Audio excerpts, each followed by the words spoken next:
Arsenal, by the way, because I know you had obviously. I mean, it's weird how Arsenal's defeat has just gone undiscussed really in the last 2 days.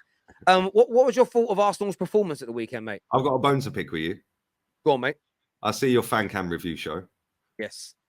And you said in that fan cam review show, look how happy Lee looks that Arsenal have lost. I was joking. Yeah, but unfortunately, Terry, a lot of your viewers see it as truthful.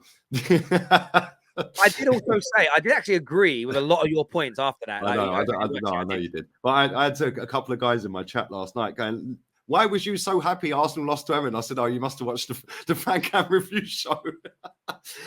Mate, disgusting, shocking, horrible performance.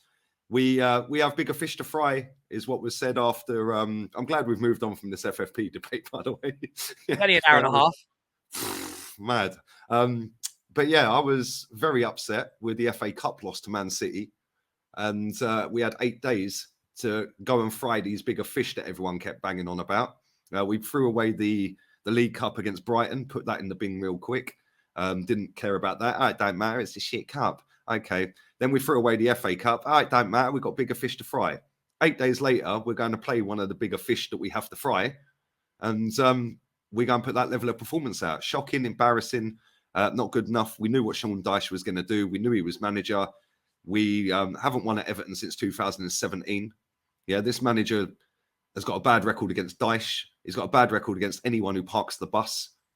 Literally, you go through since he's been here as manager. Every team that's parked the bus against us has pretty much got something out of the game. And yeah, not good enough. And everyone was saying, oh, you're having a meltdown. You're this, you're that. Yes. I was having a meltdown. Do you know why? Yeah, because that ain't good enough. We knew what they were going to do, and they did it to the T. Why can't we find a way around that? And all the people that want to moan, no, it's only one loss. We're still top. Yeah, it worked out all right for them people because Man City obviously lost the next day, right? Which is kind of funny because all the people that told me to F off down the lane were all supporting the team down the lane. Kind of mad. Like, all jumping around, knee sliding when Harry Kane scored. Crazy, isn't it? But the levels shouldn't drop. The standards should never drop. I say this every single day. I sent you a text earlier that Madrid Zone, I think put it out about Carlo Ancelotti. I want to read this out real quick for the viewers, yeah? Where are we? There we go. So, this got posted out. Just in, Real Madrid are losing faith with Carlo Ancelotti. His job will be in serious danger if he loses the Club World Cup. This is the guy that won the Champions League and the league last season. I've seen loads of their fans this season sitting there saying, thanks, mate, but he's got to go at the end of this season. Real Madrid, Florentino Perez is losing faith with the manager that has just won the Champions League and the league. That is the level of eliteness that we smashed that stadium down where these legends played. And Peter Hillwood in 2004 said we're moving to compete with the likes of Real Madrid, etc., etc. Fast forward 19 years later, Real Madrid are still elite. And what have we been doing? So when people want to sit there and say to me, oh, it's only one loss, don't matter. Don't matter. Don't matter about Man City getting out of the cup. Nah, don't matter. We've got bigger fish to fry. Well, it does matter. Yeah, because if you have the mindset of every loss matters, you will end up being an elite football club. But when this football fan base of Arsenal's has got millions and millions of people that go, don't matter about the cups. Nah, don't matter. Don't matter. Bigger fish to fry. The start of the season, Terry, 4 of Arsenal's players, our captain, our vice-captain, so Odegaard and Xhaka, Aaron Ramsdale and Smith Rowe, all sat on pre-season at separate interviews and said top 4 in Europa League we're going for this season. Their words. That then went through the fan base. So the narrative at the start of the season was, Arteta's got to win the Europa League and get top 4 or he's got to go. That was pretty much the narrative online from the majority of Arsenal fans, yeah? Yeah. We've now thrown away 2 cups just like that. So there's 50% of the competitions that we're in, gone. If we don't win the league and we don't win the Europa League, based on what they were all saying at the start of the season, that's deemed as failure then. So they'd want the manager gone. But they won't. They'll make out, oh, he's got us back in the Champions League. Goosebumps at the carpet with the music. Oh, yes, great, fantastic. Man United and Newcastle in a League Cup final. If both of them get top 4, and obviously one of them's going to win the cup, but Arsenal don't win anything and get top 4, out of them 3 clubs, which team's fans are going to celebrate the most? So ask me that question there, right there at the end. That question. Ask me that question again. If Manchester United, Arsenal, and Newcastle all get top 4, But obviously Newcastle or Manchester United, one of them's going to win the League Cup. But Arsenal don't win anything, but get top 4 as well. Which out of them 3 clubs, Newcastle, Man United, and Arsenal, that have all got top 4, but one of them 2, Man United and Newcastle, have won a cup and we win nothing, which fan base is going to jump for joy the most? It shouldn't be Arsenal, but it will be. And when I say it will be Arsenal, I'm not the majority of the Arsenal fans that watch the Terrace, because the majority now, like when I read a lot of the comments they put on the videos, a lot of kind of like, a lot think a bit like you, Lee. They're just not as harsh, if that makes sense. But I think like Arsenal fans, if you don't win the league from this point, there should be an element of disappointment. I think that there should be a view of not throwing baby out with the bathwater, because your team is good enough to go again next year and challenge. But I think that if you end up finishing second with no trophies and Man United come third, win a League Cup and win the Europa League, you know, Man United have had a better season because it's about winning trophies, as an example. However, there is the caveat here, which is, but you know you're a title contending worthy team now, and there should be excitement about going into the next season, improving again in the summer, going again and maybe winning the league. So for me, I wouldn't say you would have to, you should be not happy with not winning it. That you should be unhappy you haven't won the league and unhappy that you haven't won a trophy, but that doesn't necessarily equate to being angry at the club, slamming the club, wanting the manager sacked, and acting like you're back in 8th position. So I think both those things can be true at the same time, you know? On the flip side of that, somebody in the chat said Real Madrid fans are spoilt brats. No, Real Madrid fans got an elite mindset and they understand the aim of elite sport, mate.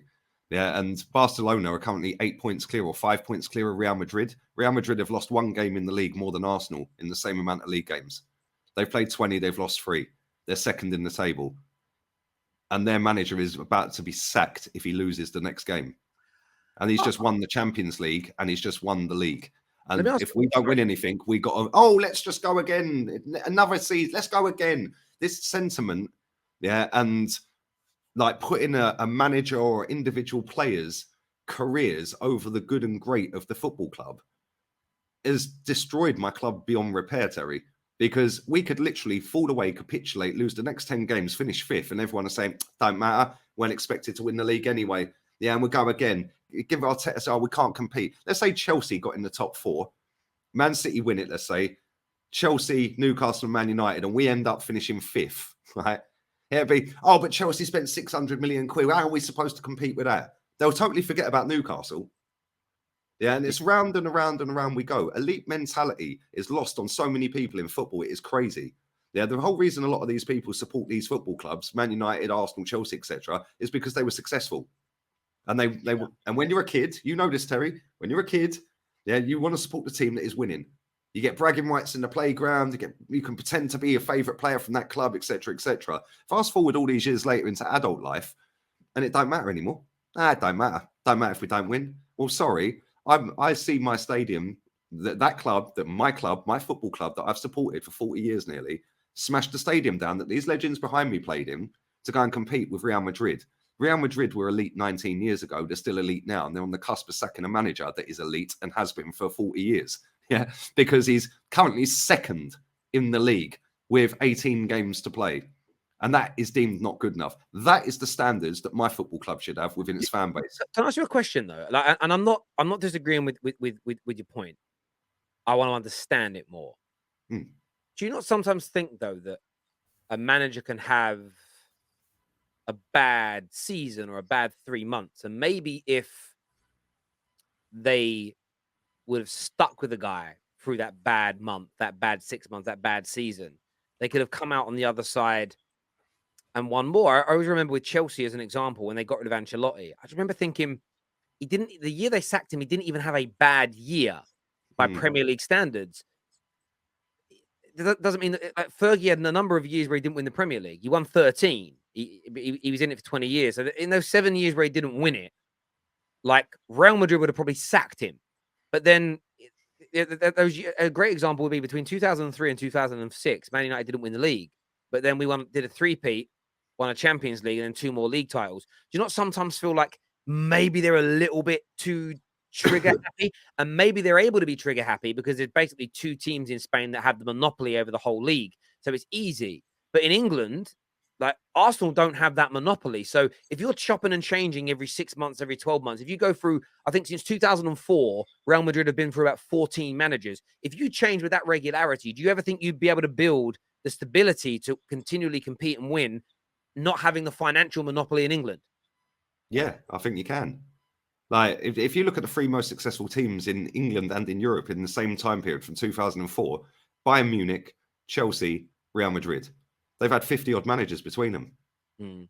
That's literally a manager every season on average. I worked it out the other day. I think it was in the last 16 years. I may be wrong. 16 years. They averaged over a manager a season each. Yeah, it was crazy. Like, it was literally get him in. You ain't won the league. See you later. Get him in. You ain't won the league. See you later. And even if you do win the league in the Champions League, if you're 20 games deep and you're 5 points behind Barca, see ya. Chelsea were the same. They sacked Ancelotti at half time in the tunnel. I remember, I think he was playing Everton. I think they sacked him at half time in the tunnel. Yeah, but this is why I think that, somebody in this chat said that you're a broken record, we're top of the league and you're acting like we're 8th. That's because my standards, whether we win, lose or draw, are the standards. Like, it's just because we're top. These people were telling me last season. I think, yeah, so I want to interject and defend you a little bit here. I will say this, that I do get in, again, everybody, I think maybe AFTV have done this inadvertently. And I mean this with respect to AFTV. This is purely respectful. Because they had some people on there for years that ranted. I think there's like this perception of, I don't want to be seen as a fan that's like shitting on my club. And people sometimes think that of AFTV, which they're not, because there's loads of fans on there now that big up the club. There was back then as well, by the way, but they obviously never went as viral. So I understand why the misconception is there. But sometimes I see Arsenal lose, and I think, I don't expect you to want to get the banners out. I don't expect swearing and ranting. But I expect a little bit of, I'm annoyed that we lost today. I do think it becomes infuriating for certain Arsenal fans when they might see a tweet or they might see a video from another Gooner where they're sitting there smiling like they didn't just lose. And I almost feel like there's got to be a balance, if that makes sense, and to it. And sometimes you can just criticize a game in isolation. Today, this player wasn't good enough. Today, the manager got this wrong. Today, I thought this was a mistake. There wasn't the intensity. That doesn't mean that it undoes all the praise you've given this year. And I think sometimes fans online have forgotten how to be balanced. What they've become is either there's a big group and they're the same people on different ends of the spectrum, where they're either always negative or always looking to be negative, or they're always looking to be overly positive. And I do think the majority, though, sit in the middle where they can handle a bit of criticism and they can handle a little bit, and they can handle when they enjoy the praise. But it's kind of getting that balance sort of right. Do you know why there's people that just go around and around and around in circles? Like that person said, "Oh, just be happy. Yeah, you're like a broken record, mate. Oh, it don't matter. We've got bigger fish to fry. If we don't then win the league, oh, it don't matter. Nobody expected us to win the league." It goes round and round. Do you know why people do that? Because it takes away all accountability and responsibility. I've just gone through. Somebody in the chat said, "Bollocks, Zidane was there for 5 years. How have they had that many managers?" I've just gone through Real Madrid's managers since 2004. Yeah, they've had 17 in 19 years. I thought it was 14. 17. A couple of them might have been interims, but yeah, like they've had a lot of managers. 2004, they've had 17 managers. In fact, they had 3 in one season in 2004. What I would say, what I would, one season. Sorry, what I would say is different now, though, in England, and you have to take this into consideration, is since Chelsea lost their financial monopoly on the league, the chopping and changing of managers has yielded far less trophies. And I do think there's an element of stability that's needed, and just, I kind of look at it now, 2012, the new TV deal money. I'm not even talking FFP. FFP and the new TV deal money came in, and, you look at like Antonio Conte, they should have stuck by him. They'd have won more leagues. They didn't have, but no one's won one since him, and it's a long time now. No one's won a league. Chelsea have not won a league for what, 6 years? 6 years, and they've. But if you in that 6 years, how many trophies have they won? And look at the level of trophies they've won. Champions League. They've won trophies, and they absolutely have. And the Champions League is in there, and that will stick them through. But when you speak to a lot of Chelsea fans and get them to be honest, I think they realise that the chopping and changing of managers works well when you have a monopoly in a league. I don't think it works as well when you're not the biggest and the best. I think there has to be a bit more stability, because otherwise you're throwing baby out with the bathwater. But I just think it's getting the balance of those two things right. We've got some super chats here I want to do. First one says, love the debate, guys. Always cheers me up when I'm in hospital. If City are guilty, then all trophies should be stripped. Arsenal's performance was disgusting, by the way. Thanks for the super chat, Stephen. Hope you're feeling better, my friend. It was, mate. Terry, I bet you learn so much from the chat on topics away from football. Sometimes I do. Certain words get put in here, and I don't know what that means, and then people tell me it makes a lot of sense. It's more Lee's tone that bothers people than his actual comments. We know that's true, Plasma. That's 100% true. Lee. It's always Lee's tone as opposed to what it is he's saying. Here's from Sharik, a member says, I feel like since Ten Hag, as a fan, I have perspective on the way we approach that we have the thing since we lost Fergie, having to win every game no matter the circumstances. Yeah, mentality is absolutely key, but it's almost like if I don't know, like if Arsenal win the Premier League with Arteta this year, but then next year you come third in the league. I don't think that's caused to the point you were saying that. I don't think that's caused to sack him. I think if he's lost the dressing, because I think you have to look at the wider issue. You know, is the dressing room responding to him still? Why have they fallen back? Have you fallen back? Let's say you win the league with 85 points this year, but next year you're better. But just two other teams are third on 85 again, but finish third. And I know that you can't always score points, but like you could be even better next year. But let's just say Man United and City play at a level that you just can't quite reach. There's not always a necessity to sack a manager, and I think sometimes where you finish and it's like sometimes not winning a trophy isn't the end of the world if your trajectory is good. Because I think for me, I feel like managers have to be sacked when the trajectory is going backwards. Because then I disagree with that. I disagree with that. So, Terry, we moved, and I keep saying it, and people keep crying about it. Most of these people weren't even born. Yeah, when we were playing in Highbury, we smashed Highbury down to compete with Europe's elite. Yeah, well, Europe's elite are Barca and Bayern Munich and Real Madrid. Right, let's be real here. And PSG, you can put in that bracket to a certain degree, but they don't win in Europe so much. So maybe take them out, but they are a lot better than us. But we smashed down a stadium to compete with Barca, Bayern, and Real Madrid. We've heard Ivan Gazidis say that in 2012. We heard Sir Peter Hill would say it in 2004. We're moving to compete with them. Right? I remember Vicente Del Bosque at Real Madrid won the Champions League 3 days after he'd won the league for Real Madrid. So he's done the double. After the day after the parade for both trophies, they sacked him. That is called being elite. You've come to the end of your time here. Thanks for the trophies. Adios, amigo. Yeah. And this is where football fans can't grasp the concept. It's, oh no, we have to build. We have to build. We have to get there. We're getting back. No, the standards of this football club, Arsenal, have gone so far down in 19 years that it's going to be seen as a massive achievement if we don't win anything this season, but just get top four. If we win the league, fair play. Yeah, I actually do think we'll win it. I've said this before. I still think we'll win the league. But if we don't win it, I want to be in a race until the death. Yeah, because if we fall away and finish 10, 12 points behind, get rid of him. And maybe that's right. But I think you also, as you say, Real Madrid, when they sack managers, they're not just doing it on a whim. They will be doing it based on what's being said, what the players are saying, the feel-good factor around the club. There's tangibles and intangibles that we're not aware of as football fans. If they're happy, if they were happy with the manager, I guarantee you the managers they've sacked, if the board were looking at it going, listen, we didn't have a great year this year, but the players are working hard for him. We're a handful of points away next year. We really believe in him. They wouldn't sack the manager. So I think that's sometimes what you have to take into consideration as well.